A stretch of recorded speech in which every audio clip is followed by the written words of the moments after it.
Elsewhere, Jack paces around wearing only a t-shirt and no pants. I'm going to be upfront with you. Didn't notice it until you pointed it out. And when I went back and watched it later on, I was shocked to find that you were actually correct. But why? And if he is, he's wearing very short shorts.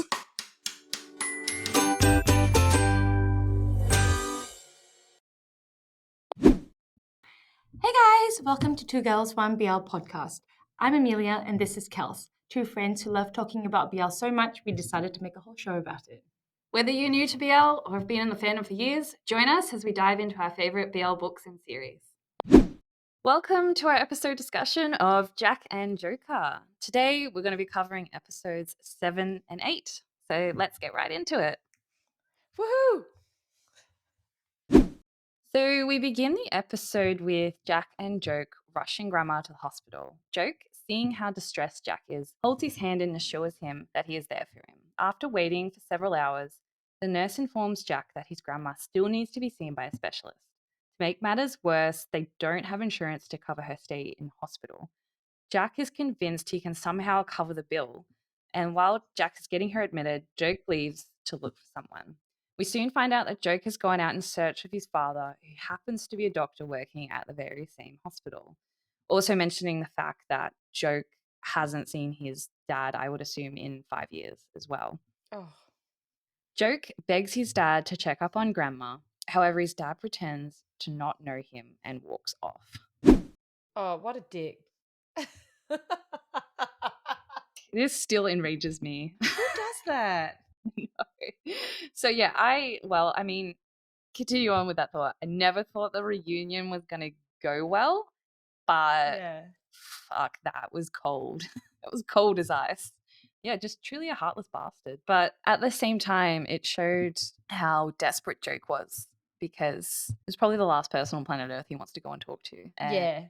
he went there regardless. I agree. I mean, honestly, like as a parent, if you pretend not to know your son in Mhm. front of other people and you say, like, I don't have a son like that, that's cutting ties. That's not leaving any room for negotiation at this point.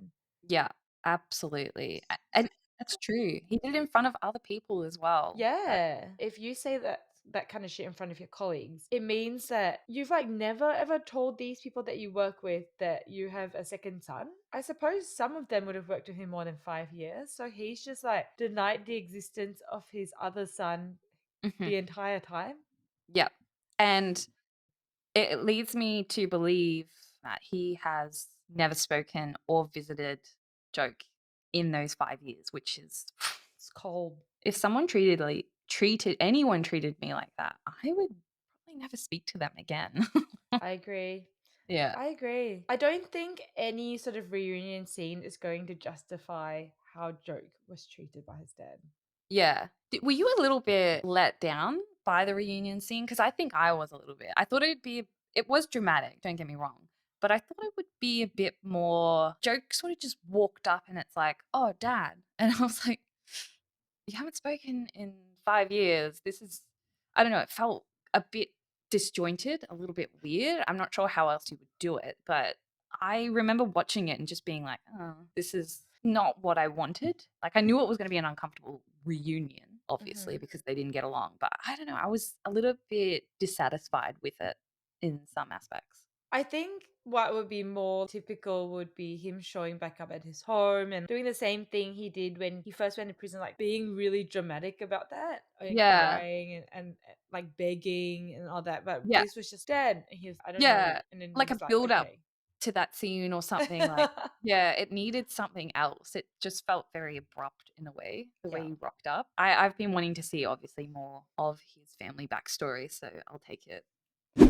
Before the scene where Joke goes to find his dad, Oh, yeah. um, there's that scene where it's Jack and Joke waiting in the hospital for grandma and then discussing the finances and whatnot. I just thought it was really sweet how natural, yeah, the hand holding and just Yeah, the that was way that cute. they like give comfort to each other through physical touch. I know that they've kind of just had their unofficial confession in episode 6, but what I wanted to say here is that I think they see each other as romantic partners. Yes, absolutely. And as you said, it felt very, very natural. Yeah, no, it was really well done. In that scene, I was more thinking after the fact when he was like, "Oh yeah, I'll pay for this." And I'm like, "How?" You idiot. I know. I'm like, "Oh fuck, here we go again," which we'll get to, obviously. But anyway. So back with Jack and Grandma, we see Jack calling his buddy Save and asking to withdraw all of his investment money.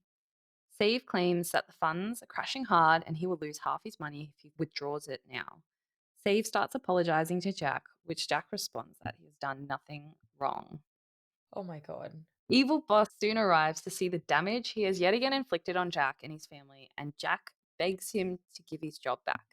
Evil Boss gives some more Chinese herbal medicine and then offers Jack a lifeline. Come help run the company and agree to be his adopted son, which will allow his insurance to cover for relatives and family. The evil boss also wants Jack to call him dad now, too. And naturally, there's more strings attached. The evil boss wants Jack to marry the person he chooses in order to benefit the company.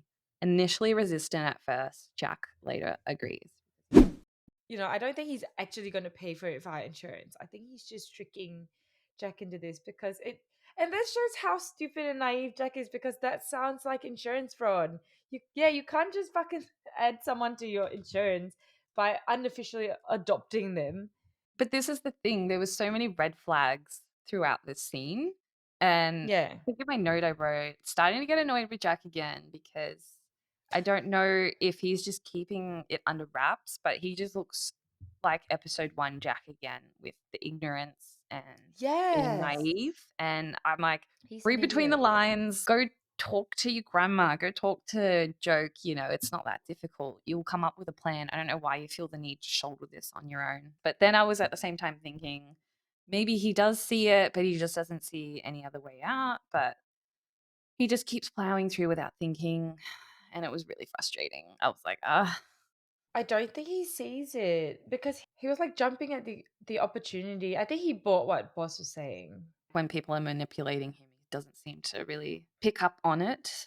That could just be him as well. I feel like he's just that hero type. I need to do everything by the book and shoulder everything on my own and be the breadwinner of the family. Yeah, it's very frustrating to see. And I just wanted to say when he asked him to call him dad, I audibly said ill out loud. I will say though, the one thing he was resistant to was having to marry someone of Evil Boss's choosing. That was the one stipulation. He's got his priorities straight. We later get confirmation that Save is indeed in cahoots with the Evil Boss as a means to protect his lover, Hope. And Save, who is quickly rising up the ranks to become the most irritating character ever, also confides in the Evil Boss that Joke was the mastermind behind the plot to rob Iran. He also informs him that Joke is in fact very close with Jack, noting that in the future he will definitely become a threat to the evil boss and his evil plans and schemes. We also learn that Save lied about Jack's investment stocks, which are in fact rising, and that his grandma wouldn't have fallen sick if Evil Boss hadn't given her the wonderful Chinese herbal medicine. Honestly, starting to wonder if Save has any redeeming qualities at this point. I get working for the evil boss, but why did he have to tell him about his and Joke's relationship? That was a step Yes. too far. I was like, you could have left that out. This particular part, like he's doing extra credit with boss. He's going above and beyond in selling out his friends. So this is the particular scene where for me it kind of kills off Safe's character in my mind. Like you cannot convince me that you were forced to do this because you were like seriously going above and beyond.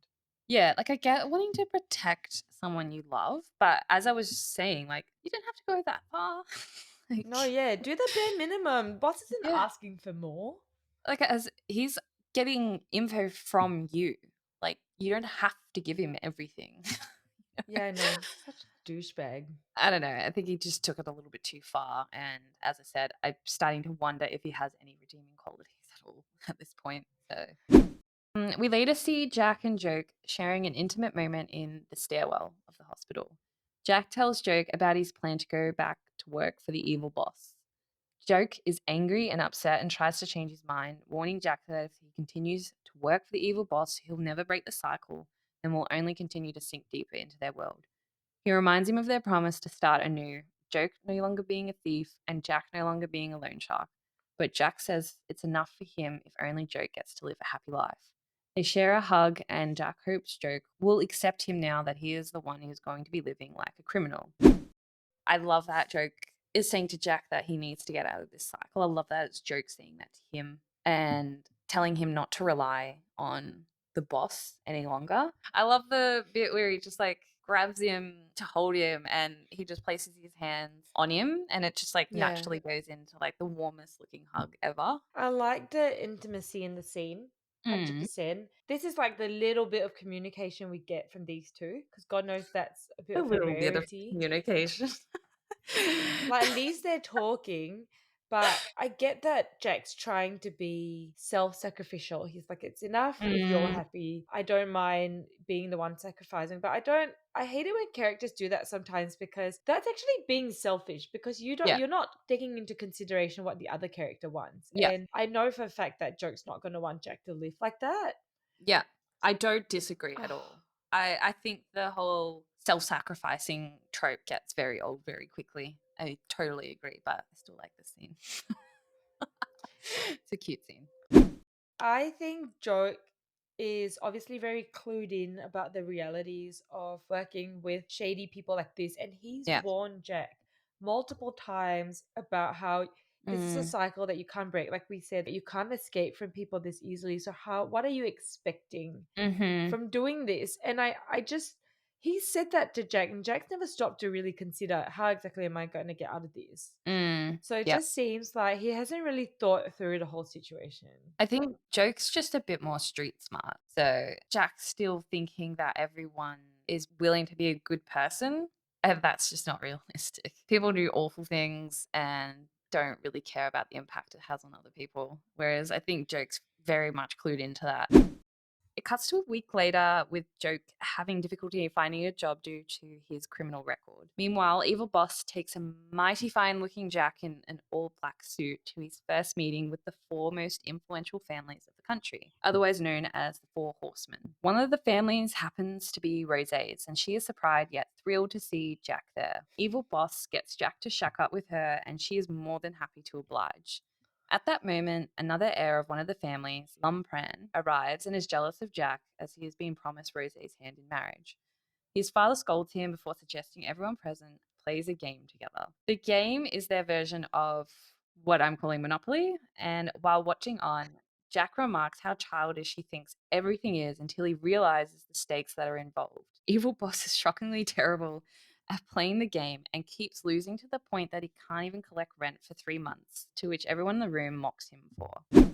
Why is he there? Why is he being invited to this? It looks like an exclusive kind of gathering that they're having. I don't know, is it he's just there to be mocked or something, which I mean, I'm fine with. Yeah, it was nice to watch. Yeah, it was, but I don't really understand why he was there at all. I don't think it was thoroughly explained. No. He must have worked with them in some capacity, but I still at the same time, I'm sitting here going like, doesn't really explain why he's there. I really like that they are developing these side plots outside of the romance plotline so much. So like it kind of feels like they're thinking about the show outside of just Jack and Joe, which Yeah, I love. it's plot driven. I agree. I prefer shows that are plot driven. I enjoy the couple and the romance element of it, but I prefer it when the romance is more of a subplot and the plot is what is driving that romance. And that's what they're doing with this show at the moment. And I think that's why I'm enjoying it. Yeah. And something about the Four Horsemen in the game gives a bit of a Squid Game vibe, because of how it actually Oh, yeah. reflects. They're like casually playing Monopoly, but actually reflects real life and Yeah. real people. Yeah. So I just like that it's something. There's substance to the show outside of the romance, and even if Jack and Joe are not in the picture, I there's still tension, there's still suspense. We still feel something about the show, and it's still Mm. interesting. So yeah, that's something I really appreciate. Evil Boss is later seen lashing out and choking Jack because he clearly just can't take responsibility for how much he sucks at Monopoly, and says that if he goes broke, his grandma cannot be taken care of. He gives Jack a month to marry Rosé, and so she can negotiate the rent on their behalf. Back at home, Joke is waiting for Jack to return and decides to make dinner. When Jack eventually arrives home, he's too tired and excuses himself to go to bed, leaving Joke to eat by himself. This made me really sad. I love when characters do that. I don't know, it made the realization of like Joke's whole life at the moment just feels completely centered around Jack, and I don't like that. Yeah. No. Why? How did he end up here? Yeah, I kind of just wanted him to go off and do his own thing and not be so much about Jack for some reason. I don't know. It just made me really sad when that happened. And Jack just being so unaware. Completely unaware. And I was just wishing for more for Joke, I think it was. And like when he wasn't able to get a job earlier, I was just like, oh, that's brutal. I felt really bad for him. And He's kind of dealing with this shit on his own. I don't think Jack is really considering how Joke feels about this whole situation. I mean, fair yeah, enough, because there's a lot going on in his life, but it just kind of feels like he is taking Joke for granted at the moment. at the moment. Yeah. Specifically at the Yeah. moment. I agree with that. Yeah. It's actually sad to see. I felt really bad for Joke this entire episode, actually. The next day, Jack accompanies Rosé to his neighborhood, where Joke is also working some form of part-time job. Jack and Joke share a brief moment before Joke notices he is with Rosé and decides to walk off. We also see Tattoo, Hoy, and Aran are eavesdropping on Jack and Rosé from a mic'd-up remote toy car, as they believe Rosé may be planning something in order to get back the necklace they stole. All right. Later on, we see Jack and Rosé visiting a school. Rosé gifts the kids ice cream and promises them real gold if they draw pictures of their dreams. She quickly notices that everyone's dreams are simple, such as owning a buffalo or being a nurse. Jack points out that they are not dreams, but hopelessness, as they don't have the resources to dream big. Joke sadly listens on from afar before walking off. The fuck is she offering them gold? Literal gold for? What on earth? How out of touch can you be? Yeah. She's so disconnected from reality. And like the look on Jack's face, like, fuck, okay. Yeah. We all feel the same. I will give Rosé credit that she did seem interested in helping out. She didn't just look like she was there to impress Jack. I think it came across that she actually genuinely has some nice bones in her body, put it that way. No, I agree. I think that she is kind of hard to hate because of how genuine she is. Yeah. Like she's clearly trying to find a connection with Jack and his Yeah. community, but The spark is just not there. I don't know if to a certain extent she knows that he's being obligated to spend time with her, or has that been kept from her completely? Because it's kind of sad. She's oblivious. She was No. oblivious in episode 1 when Jack and Joke were like Oh yeah. Yeah, talking she's a bit behind dense, her. isn't she? She was completely out of it. She just I mean, it was funny for us, but fuck, how out of touch can one be? Exactly. Yeah. All right, moving on. So, following this, Rosé is ready to leave, but Jack offers to drive her home. She asks if he likes Joke since she noticed the moment they shared between them earlier. However, Jack deflects and claims that Joke is just some homeless person who clings to his grandma. That night, Jack makes dinner and waits, but Joke never shows. And yeah, how much do you want about Joke? Overheard that conversation between Rosé and Jack is what I was thinking when I was watching it. We'll find out later on. What an asshole. Of all things you What a could say dick about comment. Joke, why did Yeah. you have to call him a homeless person? You could have just said he's a friend and that would have been enough. Yeah, I know. in He my went for opinion. maximum effect. Yeah, he was like, how can I really fuck some shit up right now? Yeah, I know. What is the most ridiculous and hurtful thing I could say? And the fact that Rosé had only seen them together for what, like 15 seconds? And already immediately she could tell that there was something going on. Like she's not completely dense, clearly. So my comment is about like how the tables turned as well in the same episode, and now it's Jack's turn to wait for Joke. Because Oh yeah, when he was waiting for I him for think dinner. Yeah. yeah, it's nice to watch because of how sad Yeah. the previous scene was. It's nice that It within was the a bit same episode satisfying. they give you a reversal of the situation and to finally have Jack wait for Joke. Because Yeah, I think we need these little moments to keep us going. absolutely. Yeah, I have to admit the petty part of me was like, you deserve that. He definitely You deserves deserve to that. What are wait. you talking about? How could you? If you've already stood Joke up once, you wouldn't have any right to be upset Mhm. when the same happens to you. But I mean, at the same time, he doesn't know that Joke's overheard. And that's another thing. It's probably just this he's got this expectation already that Joke is always going to be around and he's always going to be there waiting for him. Yeah. I was quite satisfied when this scene came up. The petty part of me was a little bit happy, I'm not going to lie. All right. Yeah. We next see Joke, Hoy, Tattoo, and Aran passed out at Tattoo's apartment following what appears to be a long night of drinking. Hoy gets awoken by Joke hitting him in the nuts, and he quickly realizes he's late for his job as a driver to Misnang, and he promptly heads off. Meanwhile, Tattoo's mum tries to get them to help out with an event that's taking place nearby. While Aran and Tattoo are still fast asleep, Joke offers to help instead. The event is in fact hosted by Rose, who is offering debt-free grants to small businesses in the area. Joke, not believing her intentions, causes a scene, even going so far as to throw food at Rose. But Jack stops him and has his men drag Joke away. Okay, this really annoyed me, this scene. I don't know why. I get why Joke's mad, absolutely. But throwing food, It felt very out of character for him, I think. it I was don't really think the childish. Joke in other episodes would have done that. No, I agree with that. I thought he was going to come in and like do some sort of heroic type speech or something. And Yeah, like he just reveal walked something up. about her. Yeah, he just walked up. He had one of those sandwiches, which I'm pretty sure are the sandwiches that you can get from 7-Eleven, which are delicious, by the way. And he just turfs it at her. And I'm like, what the fuck was that for? Yeah, I was expecting to like this scene. And then that happened. And I was like, Cringe. okay, that's not what I thought was going to happen, but we'll move on, I guess. With Jack constantly doubling down on this whole Rose thing, that he Hmm. seems to be losing sight of why he's doing this in the first place.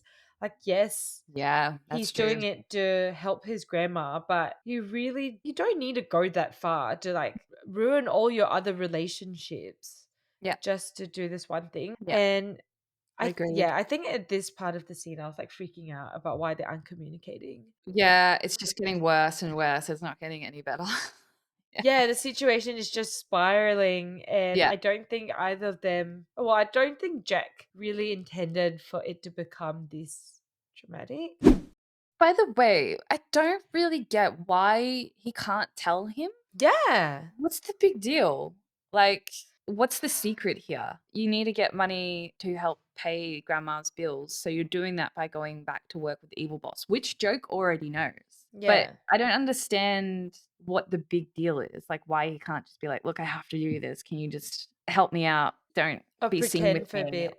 Yeah, same. I don't think they sort of established that part very well. No. Is it just like he wants to shoulder this mess on his own and that's It's it? so But it's unnecessary. just not needed. I don't understand that. Yeah. Okay, moving on. So the news of the event quickly reaches the evil boss, who is furious and tells Jack to cut ties with Joke so as not to ruin things with Rose.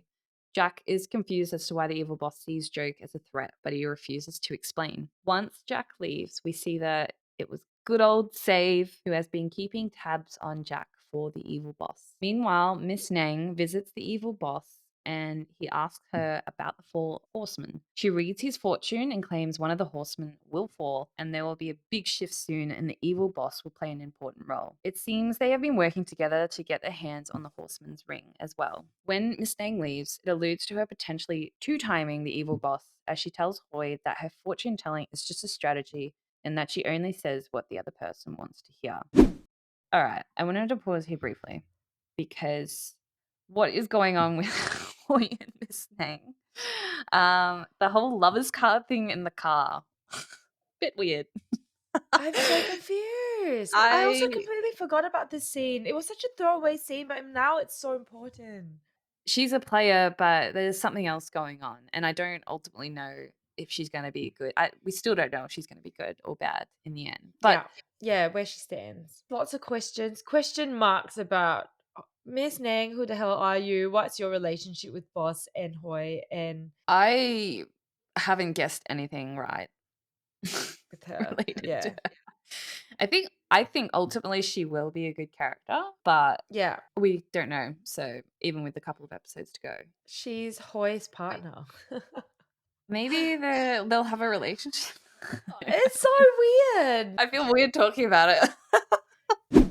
Save is later seen leaving the evil boss's lair and is attacked by a street vendor with a knife. Hope swoops in just in time and saves Save. Troubled by all the betrayals, he tells Hope that he wants to run away together, but then he quickly covers it up as a joke. That night, Jack is once again waiting for Joke. And no surprises here, we quickly learn Joke did in fact overhear the conversation between Jack and Rose. Joke quickly confronts Jack about the homeless comment, and Jack lashes out and tells him to stop interfering with his life so that Rose doesn't misunderstand them. He just doubles down. I know, the worst kind of dickhead. Anyway. He even says that they aren't anything to each other and claims things have now changed. Joke decides to leave, and an upset Jack tells the evil boss that Joke won't be a bother to him anymore. Good on Joke for immediately confronting Jack about that comment he made, and good for him for walking off at the end as well. Jack 100% deserved that. Oh, That was definitely. so satisfying to see Joke do that, actually. Joke's been good about communicating. The last episodes, he's been great. Yeah, absolutely. He's better than Jack, put it that way. He's doing pretty good at the moment. He's keeping up his end of the deal, I think. And yeah, it was very satisfying for him to finally just, I don't know, put his foot down and be like, I'll go hang out with grandma. Fuck you. Oh, yeah. But Yeah. what dickhead behavior on Jack's part? I It was mean, such a dick comment. I'm not over that comment. okay, I think don't interfere with my life can kind of be excused if I think really hard in the sense that they haven't really been together for very long. So maybe he doesn't have a right to interfere with how he handles his grandma and his finances. But then to go even further and say that we are nothing to each other, that is very hard to forgive.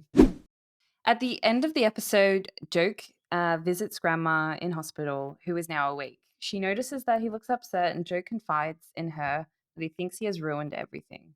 She tells him not to blame himself, but he is seen tearing up as he recalls Jack's hurtful words. At the same time, we see Jack crying alone in his room, clearly regretting what he said to Joke. This ending scene, hit me right in the feels. It was really well done. I loved the back and forth between Jack and Joke, showing like their emotional state. And I'm always impressed with War and his acting, but I have to admit, Yin really knocked it out of the park in this scene. Like he was just as good. He's been doing really well on this show. Yeah, it was just a really, really well done scene, and I'm just looking forward to see how Jack makes it up to Joke because I think he's got a bit of groveling to do. Grovel away. That's my Yeah. favorite part. Yes, I agree. Yeah. And I just hope he doesn't forgive him too easily. I'm actually now just catching on to the fact that Joke thinks that it's his fault that everything's been ruined. Yeah, absolutely. Like he's been doing everything right to make it work, not the other way around. But the fact that he just has this thought process that he's the one that's always fucking things up. He's been conditioned to think that he does the wrong thing all the time, and it's really sad to see. That actually makes me quite upset. So unfair. Yeah. He's the one that's been trying the most in my opinion. I think that no matter what he does, he does it with good intentions. Even if he does like heists and steals and whatnot, the intention's always good. Whereas some of the stuff that Jack does, like he's just doing this for your own good and I'm going to be hurtful. But he said some hurtful shit that I don't think Joke ever goes there. So that's why I No. think I'm more biased towards Joke than Jack at this point. I can see that. Yeah. I mean, even before that, in like episode 2, he says some pretty awful shit, which I mean, I think he has a reason to, don't get me wrong, but it's still some pretty horrible shit that he says. And then the homeless comment and like Joke overhearing it and the look on his face. Like, you know why I find it funny though, is because technically it is true. it is, I know, but it's sort of just like he's thinking like things are going well and he's getting his life back Yeah, I together. know. His crush calls him homeless. Yeah. I mean, Oh my god. and we can laugh about it now, but when I heard it, I was like, "You." I kind of found it a bit funny. It's funny because it's kind of It's true. so pathetic. We're Oh, bitches. yeah. Yeah, we're going to hell. Moving on to episode 8, the angst keeps angsting and it's actually kind of worse from my perspective. But we shift the focus from Jack and Rose to Joke and his family. We finally get Joke's episode.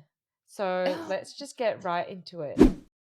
The episode opens with Joke still lying on the hospital couch, shrouded in blue light. He wakes up to a shadow covering his face, and he freaks out thinking that it's a ghost, but it's actually Grandma drinking her Chinese natural herbal supplements, meant to complement the doctor's medicine and given to her by the evil boss. She's not sleeping very well and feels like shit, and so she wants to recover quickly. Joke offers to bring her home to sleep, but is immediately stopped by the hospital nurses, who then start gossiping about Dr. Suthi, who is Joke's dad, having another son who is currently making a fuss in the hospital. Spoiler alert, it's the man standing right next to you.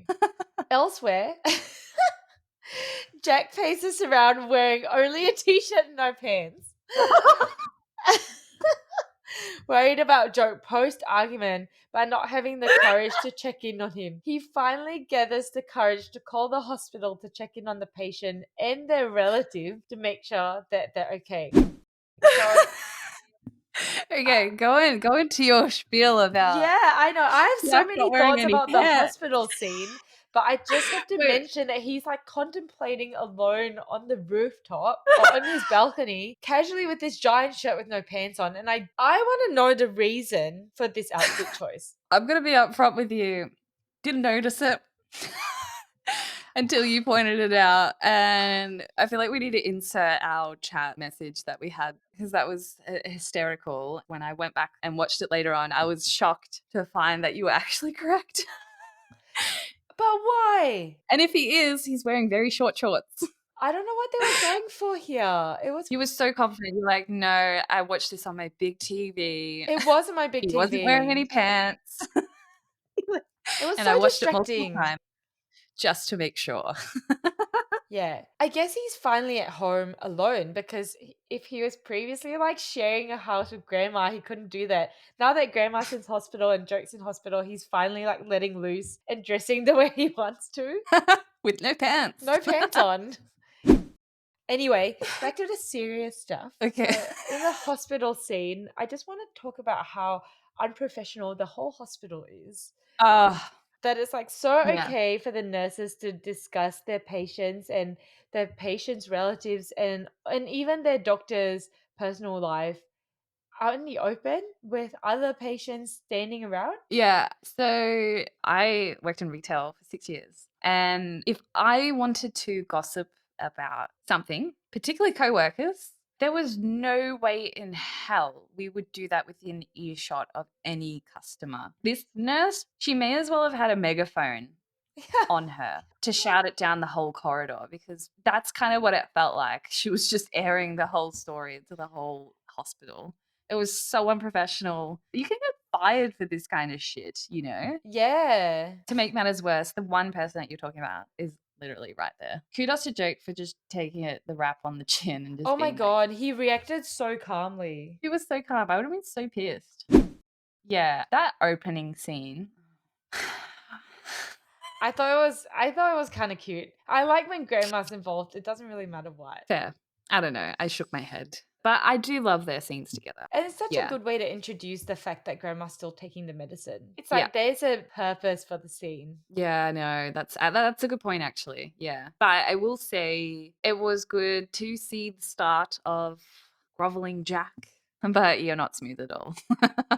No. The nurses could see right through you. Oh, 100%. But also, I have a question on why, if he's got time to pace around at home with no pants on, why isn't Joke there taking care of his grandma? Should he not I be the know, one it's there? like, why is he not spending time with his grandma right now? But that could also be because Joke is there. Yeah, but this is the guy who you just said that they're nothing to each other. Stay out of my business. And you're Yeah. letting him take care of your grandma? Yeah, he's been a bit of a pussy right now. Honestly, what an asshole. And he's just taking advantage of Joe's affection for him.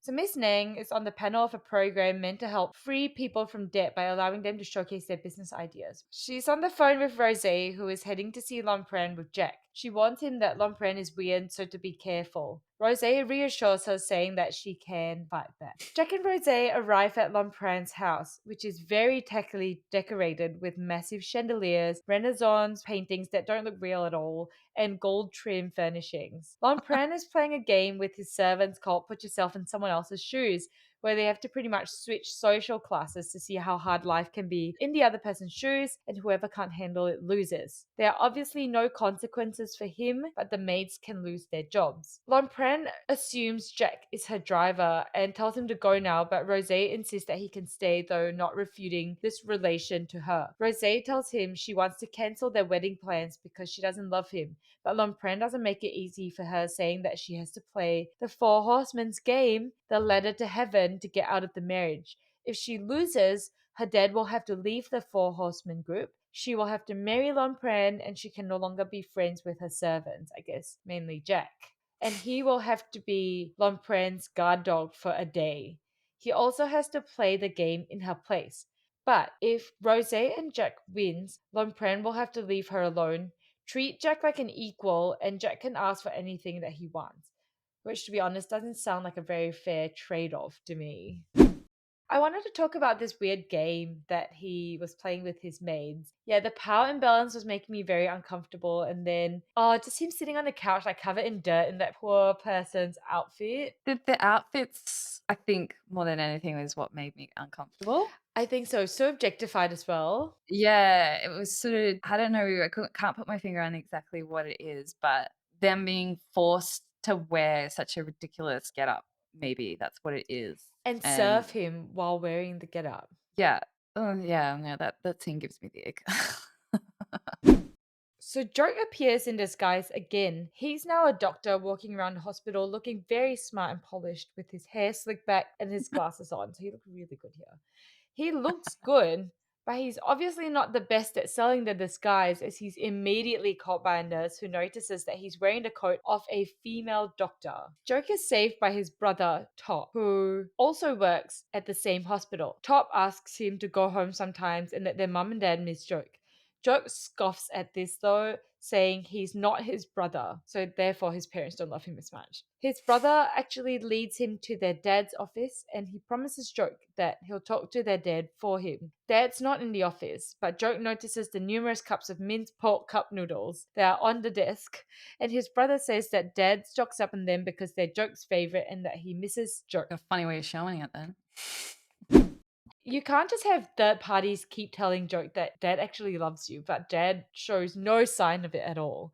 That's Yeah. not how love works. But I love the moment when the brother says, "Oh, mum and dad are wondering, like, when you're coming home, they miss you," and he just scoffs at them, He's like, like, and he starts laughing. please. Fantastic reaction. I love that. I don't know why. I just keep replaying that one. I don't know. It's just on point the way he acted that.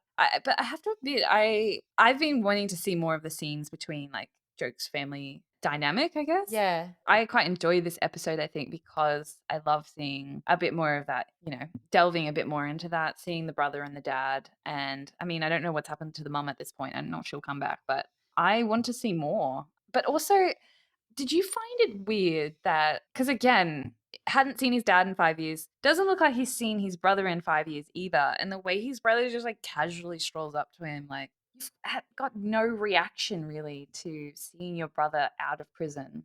I don't know. I was sort of just wishing or hoping for a bit more of a reaction. It's been very underwhelming, the reunion. Anyway, I still enjoy sort of those relationships explored a bit more. I love seeing the backstory a bit more because I think it's more a sense of, yeah, Joke's fucked up or whatever, but the family are the ones that cut him off. So I feel like they're the ones that should be making it up to Joke a little bit. I think that's what I'm looking forward to. First of all, the security in this hospital, in addition to their lack of professionalism, is I so know. questionable. How can anyone just go and steal someone's lab coat or doctor's coat and successfully pass off as someone else? It's just, yeah. I know. But War looks amazing in his outfit. It does. I think Joke's character is kind of represented by the color red. And I just like that they incorporate that in his disguises. That Oh, he I puts on forgot like all the about that doctor again. lab coat, but they still leave on a red shirt underneath, and that's still Joke under the disguise. I think that the color plays a big role in storytelling in this series, and it's just like jumping out to me in all the scenes that I'm watching. Another thought about the brother is I think because of how underwhelming the reunion scene was, that it's left me thinking, like, oh my god, what am I missing? Like, is the brother just coming in peace, or does he actually have. What's his intentions? Well, I think I thought that in episode 1. I said that. I was like, what's his deal? Is he going to be a snitch? I don't know. And I still don't really know. I think he's good. I think, yeah, what we saw in this episode, it looks like he does have good intentions. Okay, so the next part is incredibly frustrating for me, but I will plow through it. Back at Lompran's house, he takes Jack and Rose into another room and starts introducing them to the Letter to Heaven game, which looks like an imitation Flappy Bird, to be honest. It's the goal is to accumulate the most money at the end. So the person who accumulates the most money will be the winner. I just want to say here that the lighting in the whole game scenes was just so amazing. They put Lompran on the right side of the room, and that whole side is like covered in red lighting, whereas Jack and Rose Mhm. was sitting on the left side, and that whole side was covered in blue. And I think that just was a good way of showing the emotional state that Lompran was in, like wild, intense, kind of angry, whereas Jack and Rose were like calm. They were rational, but they were also really hesitant about playing the whole game. So it was just a really good way of characterizing their current state of mind, their current moods, without having to add any dialogue. And so really appreciated that. And then also as part of the game, I just find it really cute that their names are alliterated. So yeah, it was like Lompran and Just Jack, which is Just Jack. it's just Yeah. cute. And obviously Lompran gave them the names. That was cute of Lompran to do that. What a cutie. Oh wow, your view of him has changed very significantly. You think he's a No, cutie definitely now? not. So we switch over back to Superlimit, where Tattoo and Aran are having a go at presenting their business idea. Tattoo's mum was supposed to be a part of the presentation, but they can't reach her. So Aran goes in to present on behalf of Tattoo's mum. Hoi, who is also working for Miss Nang and I guess is a part of the event organizing team, also steps in to help to present this. And I can't figure out what their business idea is, but it involves crops, crows, and a beauty queen. As expected, it gets rejected immediately, and this is about as best of a summary as I can give because I am also confused. Can we stop here before we go on? Because what the fuck was this whole scene? I'm still I know, and confused by it. the way he brings in I like a whole bunch of fake crops and a what? bird. No, it was when Hoy started like crowing. Oh god! my face was literally like, stop, It's please so stop. good. It just, it's just such a good sequence because there was the crowing, and then they switched to Tattoo wearing that like weird bomb thing on his chest. And then they then switched to him putting a tiara on Aran and giving him a beauty queen title. It was just- Like what was the invention? Like I almost feel like this was easily the best scene in the whole episode. it really wasn't. We go back to the game where the players have to make some massive hypothetical decisions. Jack wins. So Jack and Rose start to gloat a little bit, asking Lompran to keep his side of the bargain. But this gloating doesn't last very long because Lompran reveals that the stakes were way higher than they realized. And they've both actually been playing on behalf of real people from the Superlimit community. Tattoo's mum and Jo, the street stall vendor slash drink store owner. This means that Jo wins money while Tattoo's mum loses all of her money and has to donate a kidney. Jack insists on cancelling the kidney penalty, and Lompran agrees but takes all her money instead, saying that Tattoo's mum and Jo actually agreed to all of this when the game started. initially watching this scene, I was like, okay, all right. So Where's this boring. going? This seems to be going on forever.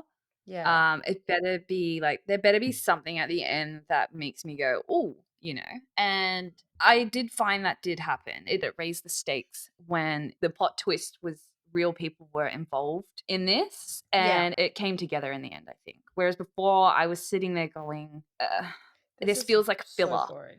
Yeah. I think in a way, Jack seems to have lost sight of why he's doing what he's doing. And I feel Yeah. like him, as you said, like they started gloating when they thought they'd won the game. And then the reveal came. He doesn't really know what these people are fully capable of. And he's out of his element. He's out of his Yeah. depth. That reveal to me added so much more, like a serious weight to it. And it was a huge wake up call, I think, for him. And like if he continues to keep playing along with these people, he's inevitably going to keep hurting those people around him that he cares about. So I think it ended up being a good scene, but it took a while to get there. I'm not gonna lie. Yeah, so I just wanted to mention, like, at the end that they actually switched the colors on both sides of the room. So by the end, Jack is angry because he found out the truth about the game. And so now his side Oh of the yeah. room is red, whereas Lompran's side of the room is blue. And like, Lompran is calm. He's the one in control, whereas Jack is like, yeah, angry. He's starting to feel a little bit frustrated and he can't do very much about the whole situation. Yeah, I think the show has put a lot more thought into lighting and set design than Yeah. what's overtly seen. Yeah. I think I've mentioned this to you before. When I was watching, like, as they were playing the game, it reminded me of Squid Game. Yeah. I don't know why, just sort of them toying with Real people. actual lives. Yeah, it just, made me think of Squid Game when that reveal came through. On the drive home, Rose comforts Jack, saying at least Tattoo's mum has a full body intact and can earn the money back. Jack replies that it's easier said than done for someone in debt. Rose asks him to go out and celebrate their win, but Jack rejects, saying he's worried about his grandma. He confides in her, revealing his worries that her surgery is taking too long to be scheduled. I think at this point, it's revealed that Rose didn't really know what was going on in Jack's life, so she does ask him what she can do to help, Yeah. but he rejects. Okay, I just, before you go on, I just yeah. wanted to make one comment because it still makes me laugh. When they're driving, Oh, yeah. I laugh because they're like in the car and the car looks like it's just being like pushed Pushed. from behind because it's barely moving at all. All I could think was, oh my God, can you drive a little bit quicker? At Just least make use it look a little CGI more for the realistic. background. And it was like quite a lengthy like chat Yeah, that they they were were talking having. Like for it went on for it. forever. Yeah, I know. I was like, put your foot on the pedal. Fucking go. Rose again insists on taking Jack out to celebrate, and he agrees. So Yeah. Tattoo's mum is desperately looking for Jack at his house, but Joke appears instead. He steps in to protect Tattoo's mum from the Four Horsemen's guards, but finds out that Jack is the one who played the game and caused this to happen in the first place. In what I can only describe as super bad timing for Jack, he very slowly rocks up to the house as this is all happening, but only tells Tattoo's mum to just do what they say and that he's done everything that he could and it's a done deal. In the midst of this extremely tense and dangerous situation, Joke pulls Jack off to the side to have a private conversation. He questions how Jack could toy with other people's lives like this, but Jack only says that is his job. Joke threatens to punch Jack, but he hesitates, deciding to just stare off into his eyes instead. Joke burns the food that he's cooking and also his fingers while taking the food off the stove. Jack then tends to Joke's burned fingers, their love overcoming the urgency of the situation outside with Tattoo's mum. Joke is obviously angry, refusing to make eye contact with Jack and saying that it doesn't hurt as much as what Jack has done to him. Rose comes in to check on Jack, and Joke tells him to go back to where he belongs. He puts on a smile and leaves, barely looking back. He had like this really sheepish like Yeah, smile he was as he like, like turned to Rose. He was just yeah. like, Oh my god. yeah, yeah, and then walks out. That was funny. I thought the confrontation scene was really Yeah, I well know done, you love your actually. confrontational scenes. No, the scene with the the horseman's guards. Oh, yeah, that was really well done. It felt really tense. Yeah, like I feel like a lot of scenes like that when you've got extras and people that don't have a big role, like it can come across as stale or like a little bit awkward. But I thought that was quite well done, that whole scene. And when Joke stood in front of the mum when he like raised his gun, like he stood in front of him and it made me think, oh, Joke's taking on a bit more of like Jack's I type of role. agree. Like the tables have turned a little bit, and yeah, he's being more of the helper, being a bit more, he's being what Jack is not at the moment, and I quite like that scene. It was intense. Then the confrontation scene. I will say I liked Joke dismissing Jack at the end there. That was quite satisfying. Go back to where you Yeah, that was belong. brutal. Yeah. You can just see Jack in particular sort of, I think he's starting to realize like he's taken this too far and it's starting to spiral out of control Yeah. to the point where he is lost and doesn't really know why he's doing what he's doing anymore. You know, there's two sides, the rich side, including the debt collectors, and then the community. And it kind of Mm, feels like now Jack has moved over to the other side, the previous side that they used to, look down on or hate. And mm, Joke's stepped up and taken Jack's place as the protector of the supernymic mm, community. And I mm, don't think that's where Jack has intended to go. So I mhm, think he's definitely losing sight of why he was doing this and, like what he's working for in the first place. I agree. Yeah. They did the tension in that scene really well, which honestly makes it so hilarious for me when Joke pulls Jack off to the side and they have their whole like confrontation scene while all of that is going on out front. It's so tense, and then they Yeah. go to the back and they like spend a lot of time staring into each other's eyes. There's like tension filled pauses. Joke burns his hand, but he has the chance to say really dramatically, "But doesn't hurt as much as you hurt me," like.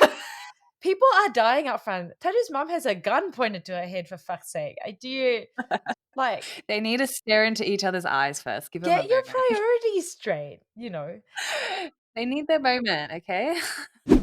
With Joke threatens to punch Jack in the face, but then he hesitates. And I say that it's to Yeah. stare off into each other's eyes, but I actually really like that it shows Joke's disappointment in Jack because Oh he yeah. Yeah. doesn't know why he's doing this, but you can tell he's not wanting to escalate the situation just for the sake of it or just because he's Mm, upset. He actually wants to work things out. And mhm. I just, really appreciate his character. And it just shows how much that Jack's not coming to the table at the moment. Yeah, I think Joke is putting a lot more into their relationship at the moment. If Yeah. that's what you can call it. I think Jack just has too much to worry about at the moment in his defense, I think. Yeah. The fact of the matter is he doesn't have to approach it the way he's approaching it. That's what I don't get. Yeah. Like you're kind of creating this problem yourself in a way. It's not a great episode for him. It hasn't been a great 2 episodes for him, let's be real. No. I would be very frustrated if I would Joke. I probably wouldn't be trying as hard as No. Joke is Same. And that at all. says so much about Joke as a character. To continue on the topic of Joke trying his best, Joke still is spending time with Jack's grandma, serving some of the chive dumplings that he cooked. She approves, saying that he's good enough to open his own store. Joke's also made extra to give to his dad, and Grandma questions why he doesn't call the doctor his dad. Grandma gives him a hug, saying that parents will never hate their kids even when they're angry, and she hopes that he can make peace with his dad. Joke then goes to visit his dad in his office, bringing the chive dumplings as dinner for his dad, saying it's better for his health than instant noodles. He asks his dad if he could speed up Grandma's surgery, but Dad says why should he when other patients need it too. He asks what she is to him, and Joke says that she is the one who makes him want to be a better person and to return to an honest profession. Dad actually mocks that and says that he can't make that much money selling chive dumplings. He calls Grandma a burden and says that they're poor but too proud to put Grandma in a general ward. He also says that Joke will steal money to pay for the hospital bills, completely imploding the conversation. Joke is disappointed, like the rest of us viewers, saying he's like this because of Dad. Dad then doubles down and kicks it up a notch, saying he's not his dad, and kicks Joke out. And honestly, this whole scene was really hard to watch, juxtaposed with the really soft scene of Joke and Grandma in the scene before that. Yeah, that was a really touching scene. I love their scenes together, but the whole scene, like Joke's trying his best to reach out to his dad, and his dad just throws that in his face. Like, oh my And it's God, really it's hard as a just son to reach out to your dad, especially when they're the ones who have been beating you down your whole life. absolutely. But it was good to see Joke standing up for himself finally. And it was just, I guess, between the two scenes, it was a stark contrast, I guess, between the scene that he had with the grandma, all loving and very supportive. Yeah, his words are so vile, but he Yeah, they're crushes his horrible. son's dreams. He Yeah. doesn't acknowledge him. He mocks him. Father of the year. Jack and Rose are in a bar, and Rose reveals that Tattoo's project wasn't chosen, so she offers to give them employment in her home instead, in order to help pay off the debt to Lompran. Jack is thankful and agrees. Rose asks Jack to dance, and they dance in the middle of an empty bar on the world's most awkward date. Hoy is also there for some reason and spots them behind the curtain. Before you go on, I rolled at this scene. Oh my It was god. just, oh my God, like, why were they dancing? There was no music. Yeah, I don't I literally know. watched the scene like this. Oh my god. I rolled at the whole, oh, of course someone's there to film it and immediately send it to Joke. It was Yeah, I just like, know. of course. So at the hospital, Joke is having a shit ass time after his conversation with his dad. He tries to call Jack to talk, but the other party is too busy dancing in an empty bar. Hoy sends a video of Jack and Rose currently dancing and kind of hugging, one-sided hugging. And Tattoo says he's most probably forgotten his grandma and friends by now. Top appears and they talk about Dad again. Top says that he knows how Dad shows his love and he doesn't show it to Joke, but Top sees it. Cut to Dad's stomach growling and he decides to try some of Joke's chive dumplings. He remembers Joke's words on Grandma's surgery and actually starts looking into it. I really enjoyed the scenes. I agree. It was really well done. And, it was just really sad hearing Joke saying things like, oh, he's never thought of me as his son. Yes, and so emotionlessly, like he's just accepted it. Yeah, he's just like saying it matter of factly. Yeah, he's never loved me. He never thinks of me as his son.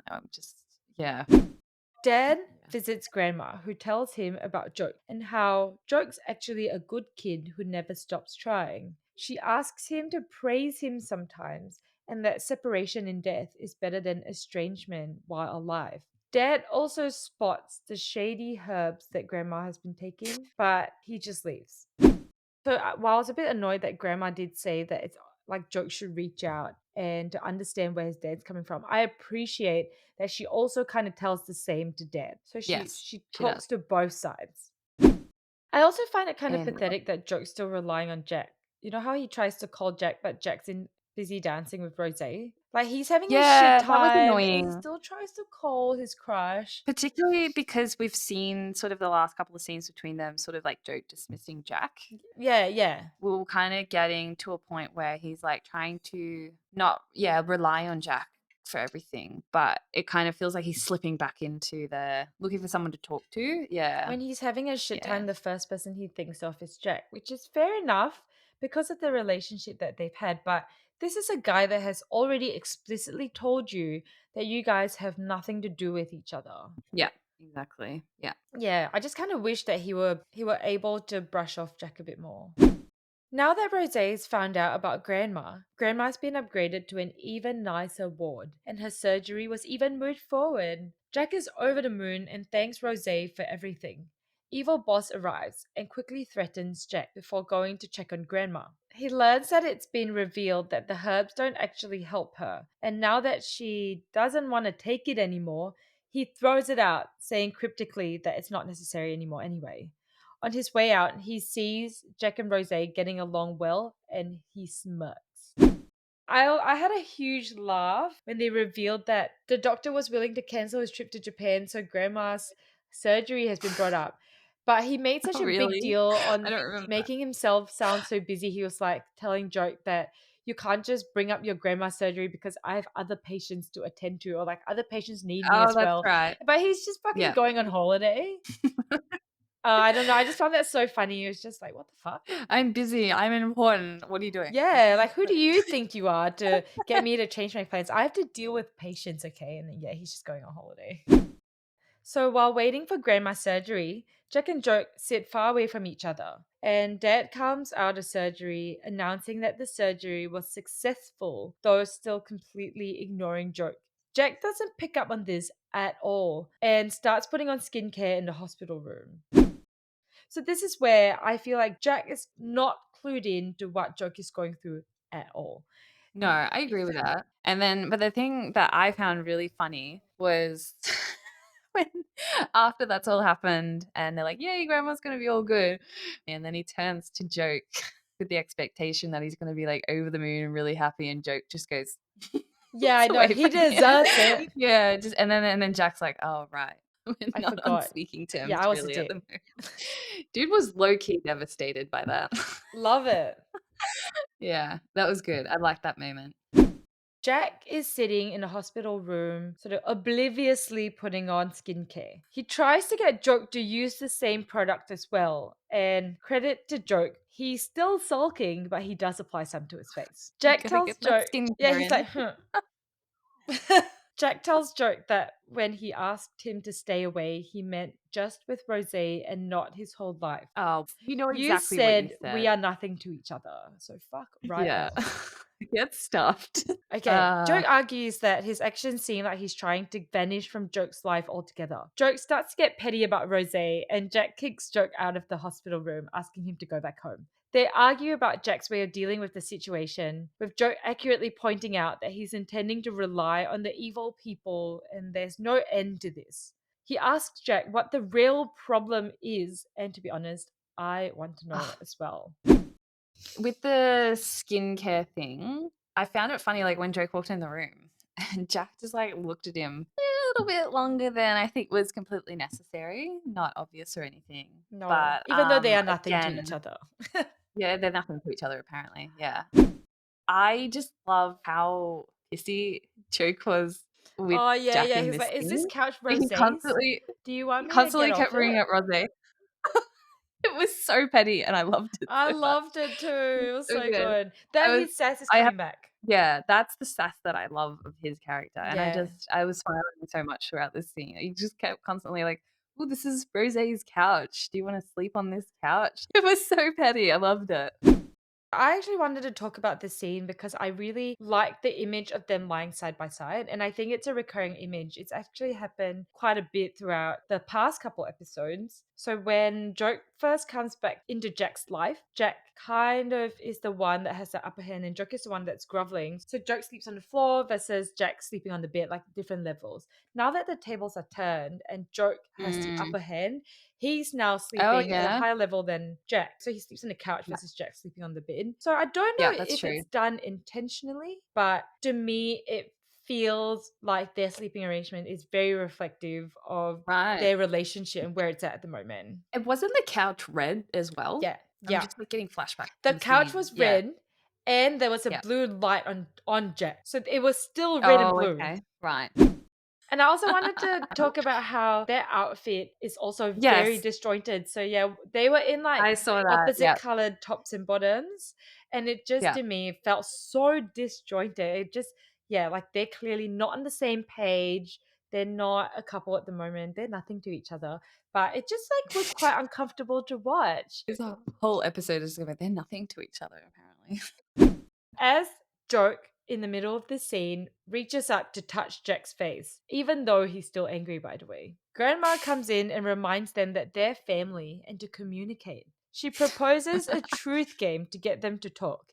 If you lie, you lose. She starts saying she misses Jack and is glad that Jack is there. Joke then carries on saying he's glad that Grandma is safe and hates that Jack isn't being truthful to him, not treating him like a friend. I mean, you see, Joke's expectations are in the ditch at the moment. He just wants to be a friend at this point. I know. God's I sake, know. Jack. He didn't Oh, even ask for that. yeah. Okay, and then Jackson comes up next. He reveals that he spends all that time with Rose because evil boss makes him to get money for grandma's surgery. He feels guilty for everything Rose and the evil boss has done for grandma and is scared that the debt won't end easily. Grandma hits him on the head and says that she should be able to make decisions on her own body. And Joke was the one who spoke to the doctor to get her surgery moved up, not boss. him acting on his own doesn't make anyone happy, and she said that she's the reason he became like this. Jack promises to be honest going forward, but immediately then turns around and says that he'll handle Rose and the evil boss on his own. She asks the both of them to sleep together on the bed, which they do. Joke starts out still angry, but Jack apologizes for everything that happened and says that he sees Joke as family. The episode ends on a hopeful note with Jack giving Joke a back hug. Grandma, in the same freaking room and being able to hear what's going on, smiles to herself. And that's where the episode ends. Yeah, I'm glad that the grandma finally told Jack that Joke's actually the one that got the surgery organized, not Rose or Boss. And the whole pettiness with Joke at the end with the doona was hilarious as well. Yeah, I know. So realistic, I think, this part of the episode. Do you think there was enough groveling though of No. Jack's part? I'm happy how the episode ended, but there is a part of me that wishes that there was a little bit more for him to make up for, I think. I wasn't completely satisfied. I agree. At the same time, I'm glad they're communicating and they're like putting that to rest and moving on. I think this is not a show that is about the groveling, because they've set up Joke as a character that forgives really easily. Yes. So I Yeah. don't think there will be a lot when it comes to him. I don't know about Jack. I mean, Jack really made Joke grovel for sure, but Joke, Yeah. I think, yeah, doesn't need that. And all he wants is just to communicate and be together with his crush. With his boo. Apparently, there's nothing between them. Oh, yes. I'm not over that comment and I'm not over the homeless comment. Well, I think Joke is a better person than the both of us. Yeah. And I don't know about you, but if I were Joke, I'd be really pissed off to hear Jack said that he feels guilty towards the evil boss and Rose. Therefore, he's like spending time with Rose. Like, should you not also feel guilty towards your family and the people that you fucked over, and like Joke and Tattoo's mom and whoever? Like, it just feels very one-sided. Yeah, I know what you mean. I feel like there was a few misses with Jack's character this episode. Yeah. Just it wasn't him. It wasn't in character with what he normally is like. But that I think is part of the plot as well, that he's so caught up with what he's currently doing that he's losing sight of who he is a little bit. So I can kind of understand that a little bit, I think. But I think this was a good step in the right direction. That's why I didn't dislike how the episode ended. I know previously I had a lot of issues with Jack saying I'll handle it myself, even after all this shit that's been happening. But I do think that semi makes sense to me, because he's saying that I'll be honest with you guys from now on, but I still want to handle this Yes. myself. And so that's kind I of was just gonna say that. reasonable. Like, he has the right to do that. I'll tell you guys what's going on. I'll loop you in, but let me deal with it. Yeah. Yeah. Yeah. Because it's Yeah. my shit and I want to Yeah. get out of it on my own. Fair enough. Like, Yeah, no, I totally agree with that. Yeah, it was a good episode though. It ended on a happy note. I had a big yeah. smile on my face at the end of it. So To the outro. Dun. woo! Dun. Woohoo! Thanks for tuning in to Two Girls and One BL podcast. If you enjoyed our discussion, don't forget to subscribe to us and leave us a comment. We'd also love to hear your thoughts, so follow us on socials, YouTube, and Spotify at Two Girls One BL Podcast. See you next time. Bye! Dun, ding.